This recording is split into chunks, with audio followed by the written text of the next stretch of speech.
Now that the presidential election is over and the winner has been announced, there are obviously mixed feelings about the outcome. But in the midst of these divergent views, religious leaders are calling for calm, affirming that the most important thing is for everyone to remain considerate and live in harmony. Those victorious must be magnanimous in their victory. In a time like this, when we are celebrating and some are disheartened, watch out how you celebrate. Celebration can hurt others. Yeah. If you have one, have your peace in your house. The message for me to Uganda, let's strive for reconciliation. Let's strive for peace. The church has called for faith and acceptance for the greater good and prosperity of the country.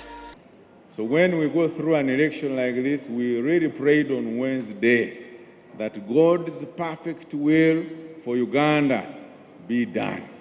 And what has come out of this process, we believe, is an answer to that prayer, that is God's perfect will. So let us walk in God's perfect will. Some of His will may not be pleasant at the time. It may come with disappointment, unfulfilled expectations, but that is His will. Walk in it. The General Secretary of the Uganda Bible Society, Peter Mukhama, who delivered a sermon at All Saints Cathedral, Nakasero, urged the media, which is the mouthpiece of the public, to pray in ensuring that the information they disseminate through broadcast and publication is not alarmist, to avoid inciting the masses. Go to the streets and look at the newspapers. If you want bad news, just wake up in the morning and look for what? Newspapers. Bamuse, Afude, Omsai. Now, you read such things when you are moving. Who are you? A living. You are moving, but you just Bamuse, Omsai, Omsai. And you know how it is positioned in our country, friends? In the evening, before the last hour of sleep, there are certain stations, the news they bring. Are you with me? Terrible news. And with the outpouring of refugees being one of the results of war, religious leaders say instability is not desirable for any country.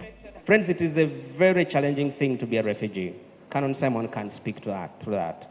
When you are not at home, they can give you all the comfortable things, but you never have. They can give you all the food. You can have more meals than all the other people, never at peace. I have spent time during the wartime in Guru myself, but what they went through was a difficult thing. Right from the beginning, the call was for peace to prevail in the country. And now that the election period is over, more than ever, the call is still for peace to prevail in the country. For religious and spiritual leaders, unity, perseverance, endurance, and acceptance are important for the country to move forward, but enough emphasis cannot be placed on the aspect of peace. Ingrid Nantege, NTV, All Saints Cathedral, Nakasero.